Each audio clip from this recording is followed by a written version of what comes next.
Right, another totally rewarding chats. I've got Paul, who's with me every week, whether you guys like it or not.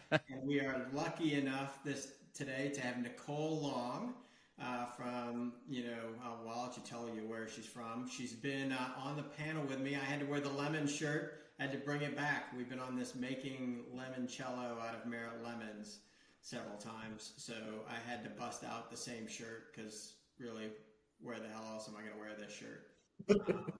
How are you, Nicole? I'm doing great. How are you, Sean and Paul? Doing great. Doing great. Like I said, the weather's beautiful today, so it puts a smile on our face. And I like that. I know you're going to tell us you work for the state of Georgia, but I like that you called us from a room that makes sure you know that the state of Georgia isn't spending too much on the walls and decor. We are not wasting money on decor. Actually, the CFO sits in this space as well, so I can assure you we are not wasting money on decor. Are they in there with you now?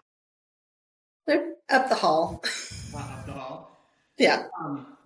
So I know you well, but most people don't because I've been lucky enough to have you on a panel several times. As I mentioned, last time was making limoncello out of merit lemons. We did Wow 4%, which actually probably is wow if you get 4% now. But can you walk everyone else through your background, give us your kind of bio yourself so that neither I nor Paul screwed up? Sure, I can do that.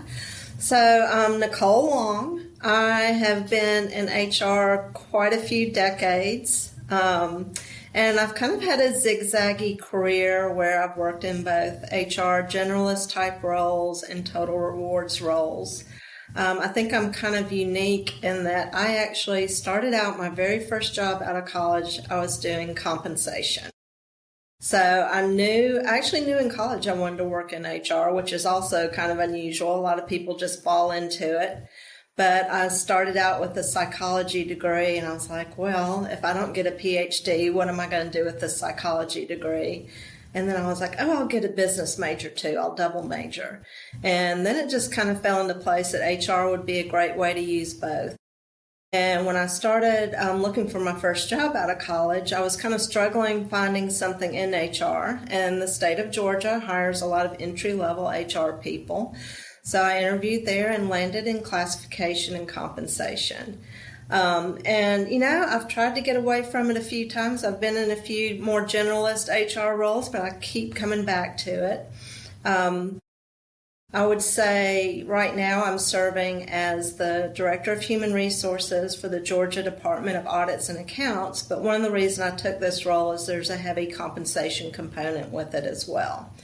So I think, I've worked in a lot of different industries, healthcare, high-tech, manufacturing, and again, sometimes generalist, sometimes total rewards. So I think it all kind of fits together and gives me a, good perspective. So, there's always something different going on in the HR and total rewards world, especially the past 5 years. So that's what's kept me interested and engaged. Also serve as president of Atlanta Area Comp Association, and that has just been a huge thrill for me. I've been involved with them since the early 90s, and it's been amazing to see the way we've grown. So that's been a great experience. Yeah, shout out to the local comp associations, Atlanta area being one that has been successful for a long time. So Yes. congratulations to you and the team for all that you've done there. Yeah, Having been to a few events myself, I really think they're fantastic. You do a yeah, great we, job. we had some good leadership through COVID that got us through that, and we've just grown and taken off since then. Yeah, that's great. I'm excited. Nicole said I don't have to call her El Presidente the entire session. That's what I thought was going to happen. My term is almost done. Almost. So we usually start with a speed round of questions to get you warmed up. So you let me know if you're good and ready. Let's go. All right. Deep breath there. That was I a deep know. breath. I'm scared. Are you a coffee or tea person? Both. Coffee in the morning, then I switch to tea. Oh. Is there a certain time of day that you switch? Is it like noon or is there? Really flexible about that, but 1 or 2 cups of coffee first thing, and then usually afternoon I switch to green tea. Okay. Compa ratio or range penetration? I like them both, but I'm not going to answer both. I tend to use comp ratio more. Okay, true comp nerd right out of school. Mm-hmm. And now we'll see. You'll be the tiebreaker vote on this next one, and it'll probably be every episode. If we give you a weekend away, would you rather go rough it camping, or would you get a posh weekend away? That one, I don't even have to hesitate. Camping is not in the equation. Posh weekend away. I don't want to have to work when I'm relaxing, taking time off. Totally. Marriotts were created for weekends away. That's right. right. Like, there's no reason to rough it. And in case you're wondering, it will be on a beach as well. Okay. Well played. You don't need to help Paul in this case. Paul's going to start keeping score is going to be what's happening. That's right. How many comp cycles a year is the ideal number of comp cycles or merit cycles? I'm just going to have to be a traditionalist here and say one. Okay. Is that for practicality or just I don't want to do that much? It's too hard to do more than once a year. Yeah, I got to leave time for that trip to the Marriott on the beach. That's perfect. And the last one, are you a crunchy or creamy peanut butter person? I am definitely creamy peanut butter all the way. There's a jar in my office for emergencies. I always keep one handy. Behind glass, like break if hungry. Yeah. Do you have you make it sound like you're into it. Do you have a brand preference? No, I'm good with generic. Walmart brand is good. There you go. Okay. So now we're going to make you do some more work as we go through here. I think one of the interesting things is your background and been around so long, both from the jobs you've held, but also all you get to see with AACA. What are 2 to 3 key items you see successful programs do, comp programs, really address? Like, of all the things they have to do, what are a couple of items that are really critical to having a great program? Okay, so I'll kind of approach it from 2 different ways. I think one thing that's key to a successful comp program is the communication. You can have the most perfectly laid out, comp philosophy and comp strategies, and, everybody can be paid fairly, but if you're not communicating well, nobody knows that, and all that matters is their perception. So I think communication is really important. In terms of kind of philosophy and approach, I think it's really important to build in some flexibility and also to really have a broad perspective. And that I think about that in a lot of different ways, but kind of the bottom line is market data is one piece of data, and it's a tool you can use, but that's not the only thing you should be relying on. I really see more successful programs where the people involved have a good understanding of what's going on in the economy, what's going on in the environment socially. Also pay attention to what's going on in different industries. A lot of comp people might kind of get blinders on and only consider what's going on in their industry, but actually some of their competitors could be outside of their industry, or there could be some trends developing outside of their industry that will eventually affect them. So I think those are 2 things that are really important to have successful comp programs. Now, you mentioned something in there about building in flexibility. You work in the public sector. Let's just say the public sector is not always known for its flexibility. So I guess talk a little bit more about what does that practically mean, right? Given that you have to operate within some constraints, right, in certain industries, certain circumstances. I guess talk a little bit about the types of flexibility that you value. So I would agree that there tends to be less flexibility in most government organizations, but I've also worked for private sector organizations that were just as inflexible. Sure. I think if you don't build in that flexibility, you risk being left behind, and you risk, the pace of change is just so dramatic right now. If you don't have that flexibility and agility, then you're going to really be challenged when it comes to recruiting and retaining and building your staff that align strategically with your business. And I think there's ways that you can be flexible, even if you have some guardrails that you have to stay in between. There was one time I previously served as the director of comp and benefits for the state at the enterprise level.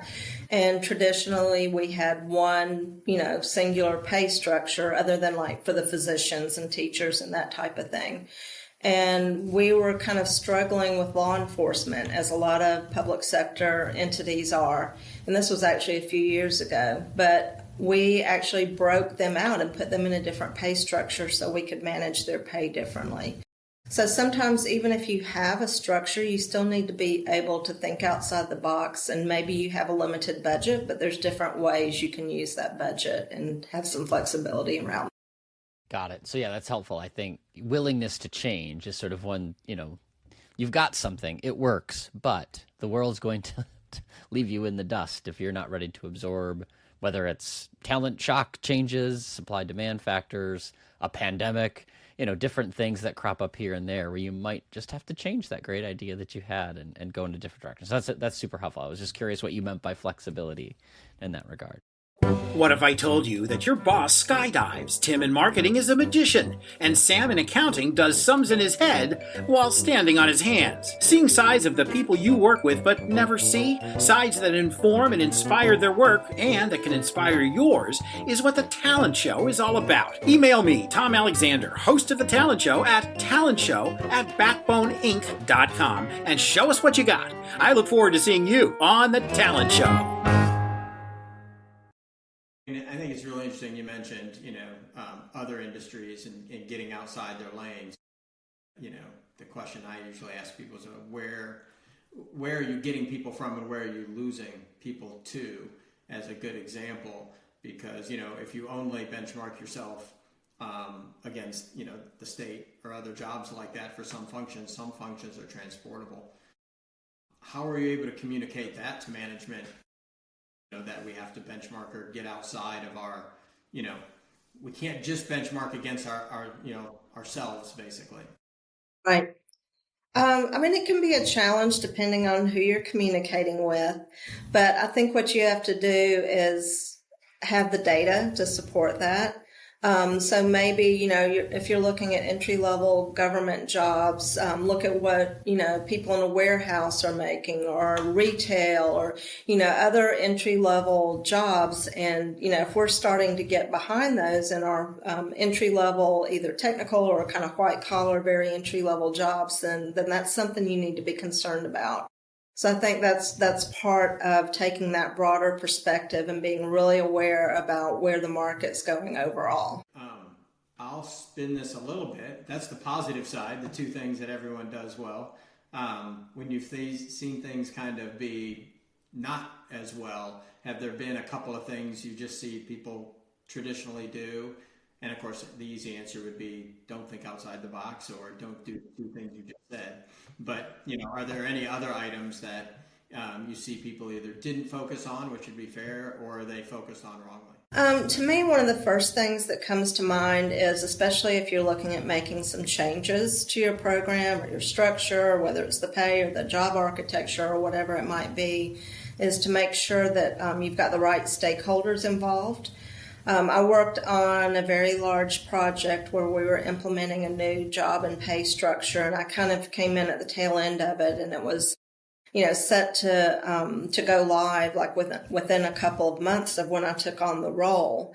And there started to be some hesitation in going live and getting things implemented, and I discovered that my predecessors who had designed the program had not involved appropriate stakeholders, meaning they had not involved the CFOs of different organizations. So they had been very involved with communicating with HR leaders, and they had presented some budgetary impact analysis to CFOs, but they never really went out and had the conversations with them. So all they had in front of them were these numbers, and they didn't understand what that meant and what the risks were if we didn't move forward. So it took some time going out in the field to meet with these stakeholders and, do a little bit more explanation of what was going on and why and what the long-term positive impact could be. And we were able to implement those changes. But I think it's really important to just, think beyond your little HR circle and make sure that you're involving, additional stakeholders. I've struggled at times in my own operating career where do I go to all those other stakeholders or do I work through HR partners, right? I was always in a specialist role. I've never been in sort of that HR leader role like you have where you're kind of shepherding all those resources. But I guess talk about the coalition you need to create, right? So whether, if you're in the comp seat, you're in the HR partner seat, is everybody approaching the CFO? Is that a team sport? I guess, are there any rules of the road you've had around how to operate in that ecosystem, given that it's not just a comp person on an island in most circumstances? Right.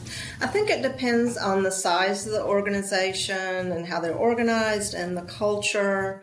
When I've changed jobs and been in a new, whether it's an HR director or a comp leader role, one of the first things I do is kind of, feel out the other leaders in terms of who's doing what and where the decisions are actually being made and try to lay that groundwork and go out and meet with those other leaders and say, what are your pain points and, how could we potentially help you, progress and get where you need to be. So kind of forming those informal relationships. So maybe you're not going for those decisions right away, but you're just building those relationships so that you're laying the path for those future decisions. Yeah.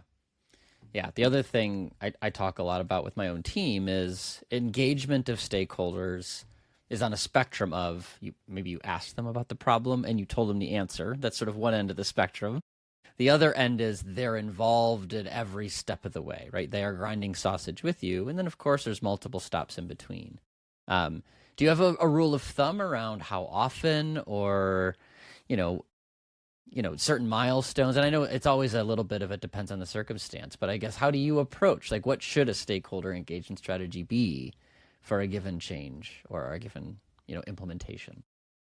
So we've gotten pretty far into the conversation before I've said the words, it depends. Maybe it snuck in a little bit earlier. I'd have taken with Paul. That might be Paul's longest at 17. Yeah, I try not to use it too. I'm with you. But this is one where I understand it does sort of, it varies based on the circumstance. Let's put it that way. Right. Yeah. I like that approach better. So I think one of the challenges, in answering what you just asked is, especially now when we've got more remote and hybrid environments, that when you're in the office a little bit more, that can happen a little bit more organically. We have a very, very flexible hybrid environment. I mean, sometimes I'm not in the office at all during 1 week, sometimes 2 or 3 days, but it never fails when I am in the office, somebody will wander in and we'll just have one of those conversations. So I don't know that I've ever really been in a situation where I've had a certain timeline. And while I already said that communication is very important and you want to keep it current, you also don't want to over communicate when you have nothing new to communicate. Then it's kind of like the boy who cried wolf. It's like, oh, here comes another email, from Nicole and she has nothing new to say. So it just depends on the project that you're in and what kind of relationships you've built and what the culture is like in terms of, how everybody likes to communicate and whether you're seeing people in the office or if it's all virtual or whatever it is, you have to adapt to that. I think the real key part in that, is giving them time too, because I think, like we talk about a lot with some other communication around comp is a lot of times all the stakeholders aren't from compensation. And so to be able to explain to them something in normal English and let them go percolate on it and kind of think it through in their own terms and ask questions versus, throwing something at them in a 2-week period. And, I know comp people know this, but it's complex, right? It gets complex fast. Getting one paycheck is simple. Getting everybody the right paycheck and the right amount is complex. And so I think it is, like you talk about, I'm meeting with people as you go and giving them time. And I think that opens the dialogue to, I have a question. It's okay to ask you a question. We have a relationship. I think that's really important. So they feel confident when they help you roll something out, and they make a decision, so they can ask you why, what, versus shaking their head and then just saying no. So I think that's really, really important part that I think gets missed because it's such a serial process in comp, right? I did this, now I got to go do this, and I got to go tackle this next thing. Right. And even you start to get to the point where these stakeholders will come to you first and say, okay, I'm thinking about reorganizing or creating this new job, or we want to go in this direction. What are your thoughts? So getting involved earlier and, before they get to the point, I've got to hire someone with XYZ skills and I want to pay them this amount, and we haven't done the analysis to support that. So the earlier you can get involved in those organizational changes, the better. If you want to add anything there, Paul, because I'm going to shift gears a little bit otherwise.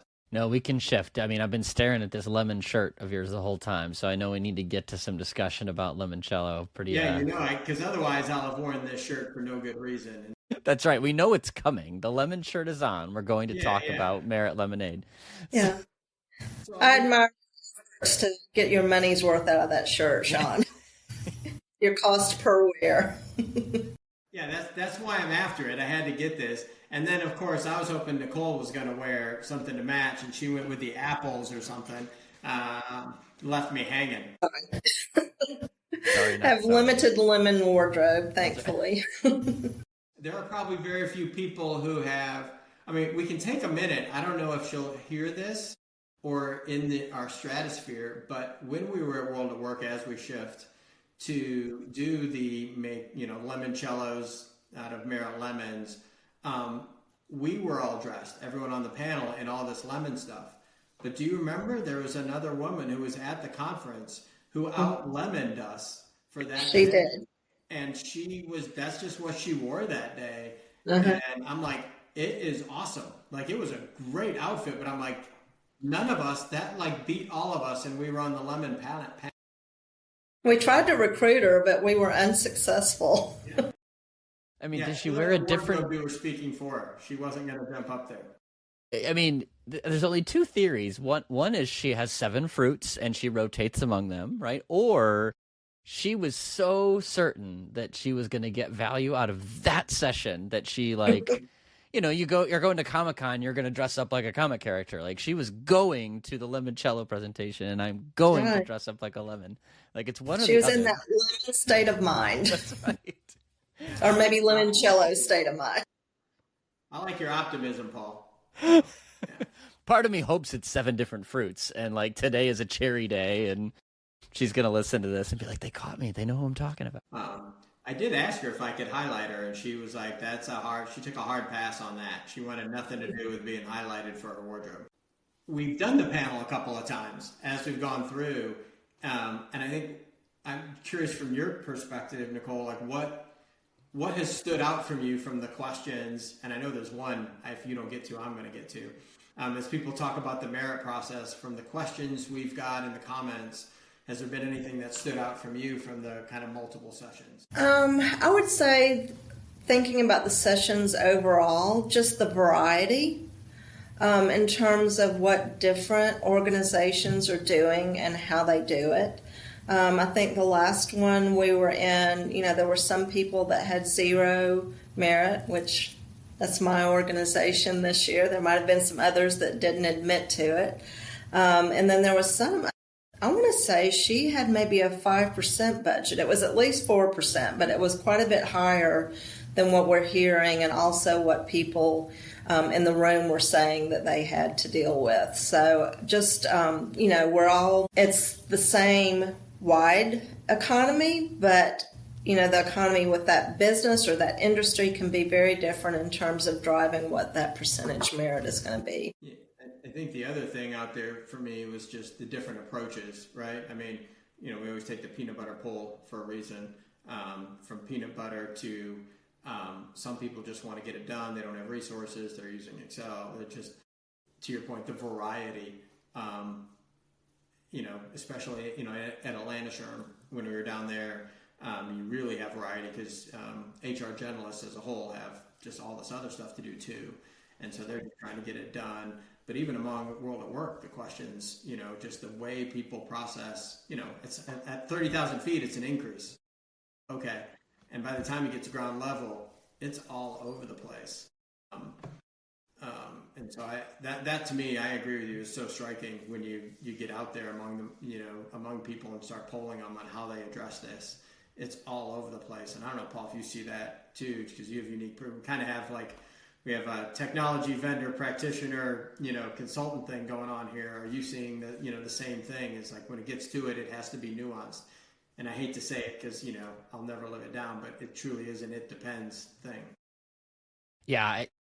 I've been surprised too at some organizations that are using that peanut butter approach when you consider like across the board increase or a COLA that you usually associate with government or union environments. I'm hearing I wouldn't say a lot, but quite a few organizations that if they have a limited budget, they'll just take that 2% and, spread it across. Starbucks just announced that's what they're doing as part of their cost-cutting measures. So it's always kind of takes me back a little bit. It's not what I'm expecting, but you just do see a wide variety out there.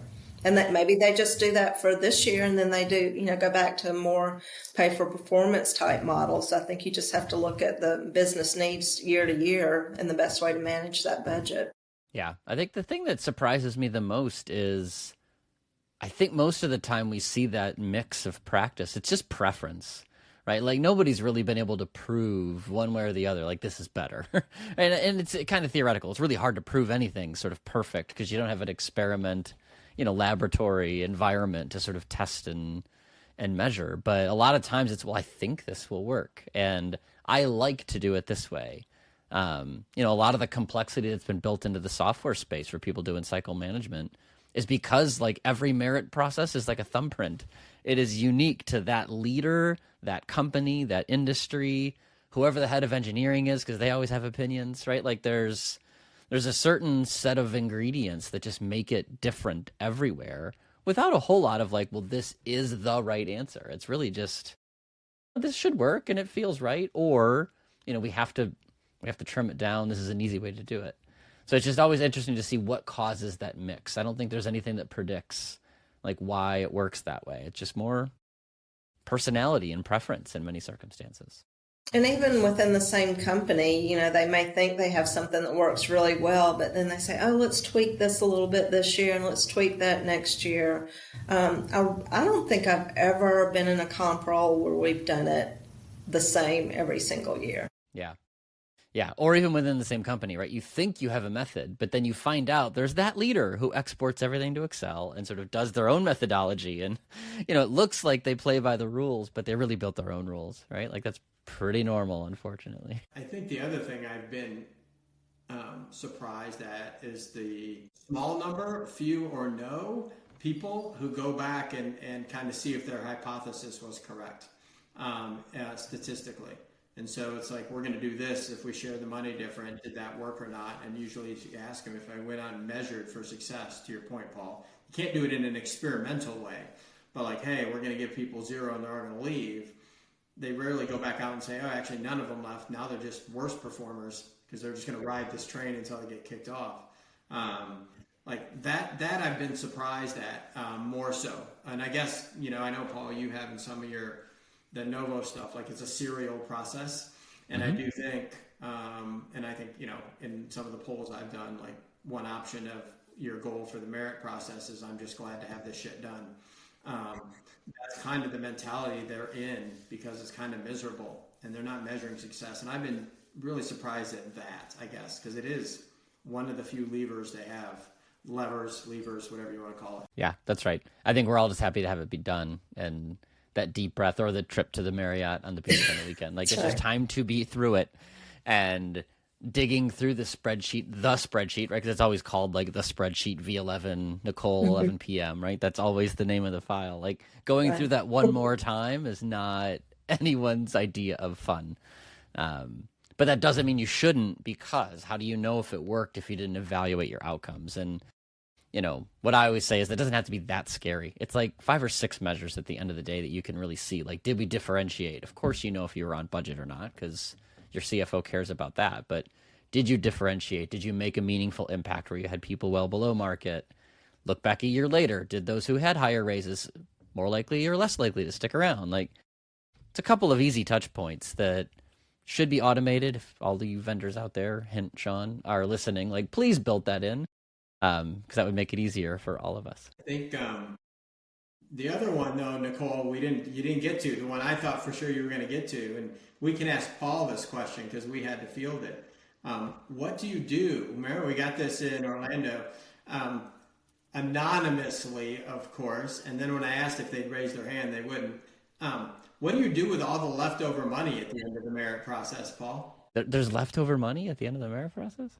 That was a legit question in the Orlando session that came through the app. Was like, how do you best suggest? Which I guess Nicole would say a beach front. For the comp team. Yeah, I could count on one hand out of my 26 years in comp that I think I've seen there be money left over. Usually I have the opposite problem, which is sort of trimming back down to budget and a leader saying, whatever, we're done. Like, they run out of steam too, and they're like, I'm not going to worry about that 0.1% over budget.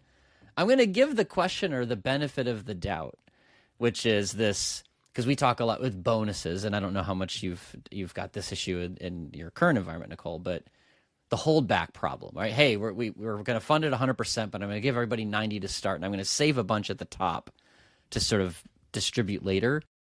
That's a really hard problem, actually, right? Because now everybody's made the recommendations, leaders have made smart decisions, and then there's another pot of money to hand out. So I'm going to give that questioner the benefit of the doubt. Maybe they're thinking of that, right? Like, how do you spend the reserve that's left over? Because that's logistically difficult. Because we see that a lot where that tends to get spent at the top, right? You end up with sort of outcome inequity because if I'm the head of a business unit and I set aside 10% of my merit budget, I'm more likely to give it to the people I know than find a home for it all the way down to my org chart. So maybe that's the problem they were citing, was more process efficiency. What do you do if there's a big pot of money left? Not where should I spend it, hide it, and how many offshore bank accounts do I need to make sure nobody finds it? It's probably more along the lines of how do I best use that money? Maybe. You're very optimistic, Paul. And Paul, I phrased it as, that's in the same vein of questions as, how do I greet the leprechaun when the unicorn brings down the pot of gold from the That's right. Like, if that's my biggest problem at my job, I have extra money in the merit process. Like, things are going really well. Yeah. I know, Nicole, just kind of from your perspective, probably a little more from the AACA, but where you're at, like, how are you seeing people either evaluate or, start to use technology? And I guess at some level, are they struggling to evaluate tech, get tech in? Like, how are you seeing tech play, in the comp space? Because as, if you go look at, because I am probably the world's biggest advocate of Paul's graphic, all the stuff that's out there, which they call it a better term, but all the stuff that is out there, I mean, are you seeing companies struggle picking, choosing, leveraging tech? Like, how are you seeing it from your perspective? Okay, so I'll answer that from two perspectives. We are actually in the process of implementing a new HRIS system, and our old one was implemented in 1998, which for history buffs, that's when Google was invented. That's a few years ago, so it's got some miles on it. Yes. So I know that's not comp specific, but I've been anxious to get that implemented so that I have better data and better capability to analyze that data. But surprisingly, there's been a lot of people that are really resistant just because it's change. So that's kind of the world I'm in right now. And I think thinking about the broader comp community, and I'll include myself in that too, just in terms of keeping up with what's out there. I think it's just, again, the pace of change has been so dramatic and there's so much, it can be overwhelming. It's like, where do you start? How do you prioritize what you want out of it? what kind of data is going to be in it? How long are you going to be able to use this platform? And, what if something changes? Is it agile enough to address those changes as well? So I think if I were in a position where I actually had that leftover money and I could spend it on a comp tool, I think I would be a little bit overwhelmed too. So, I heard a statistic somewhere, and I don't remember where it was or what it was, but just the sheer number of tools that are out there now is just dramatically increased over even the past year or two. So I think that's a big part of the problem, is just being overwhelmed and kind of how do you analyze all that and make a decision? Yeah, totally. And let alone try to find money for it, right? Right. Just knowing what's possible is the first step, and then making a case for, especially if you're replacing Excel, right? Which is, it feels free. So how do you convince the CFO down the hall from you, who doesn't want to put artwork on the walls, to spend, 5 or 6 figures, depending on your size, to spend money in compensation? Like that's a tough conversation, obviously. This has been great. I have one more question we ask everybody. So if you could automagically, which is a highly technical term, Nicole, I like to throw around, if you could automagically solve anything in HR, like any one problem, you could make it magically go away from everyone, what would it be? So I have to say it would be performance management systems. I think it's one of those things that's, been around since beginning of time, essentially, but more recently, maybe the 50s or so. And I don't know that we've improved it all that much over the years. And I think, it ends up being very time consuming. The employees aren't thrilled with it. The managers aren't thrilled with it. HR is not thrilled with it. I've seen some little minor improvements here or there, but I don't think we've really solved that problem yet. Maybe I'll do that one day when I'm sitting in the Marriott on the beach, have time to think about it. It's an interesting one, because I think at a high level has always been, there's some subjectivity, and it's where do you push that down? And somebody somewhere always seems to assume that no one's reverse engineering the ramifications of the performance management. And as long as people's strategy is to hire smart people, those smart people you hired are going to be trying to figure out how to game the system, and that's the variable right now, and I think that's why it is remarkably difficult, and no one's really solved it. And then a little bit of my soapbox, doing performance once a year, I think that on top of your, like, how do we get it right, once a year is like, I'd like my feedback sooner than that. Like, I don't want Paul to stew for the next 350 days that I've been doing an awful job. I'd like that feedback sooner. Yeah, I think the feedback's essential. It's still, and that can be ongoing. But like you said, when you get to the end of the year and you're summarizing all that, it can just be a challenge for it to be accurate, and it's old history by then. So what does that mean moving forward? I think, if we can find a way to be more forward focused, that would definitely be more beneficial. I think managers are smart. So you think about a typical merit matrix, and if Paul's a high performer, high in the range, and our merit matrix says he's not going to get any money, I just make him a 3 and I make someone else a 5, so that I can move money around in the merit matrix. They're smart. Like, people are, I think, pretty smart. They start to figure out the system of manipulating it. And so I think that's also part. There's just so many moving parts in performance. So I'm with you, Nicole. If they could figure that out, because the merit matrix looks great on paper, and then, it's so reliant, if you pay for performance, on that ranking. Yeah. This has been great. This is great. I know we'll be doing some lemoncello, or we'll keep giving it different names as we go, mostly so I don't have to wear this shirt again. But I'm so excited we got you on here to chat, because you've got such a unique perspective, both as, from where you work and getting to see all the companies in Atlanta. Right. Yeah, it was fun. I appreciate the invite. Enjoyed it. Yeah, thanks for your time, Nicole. Thank you.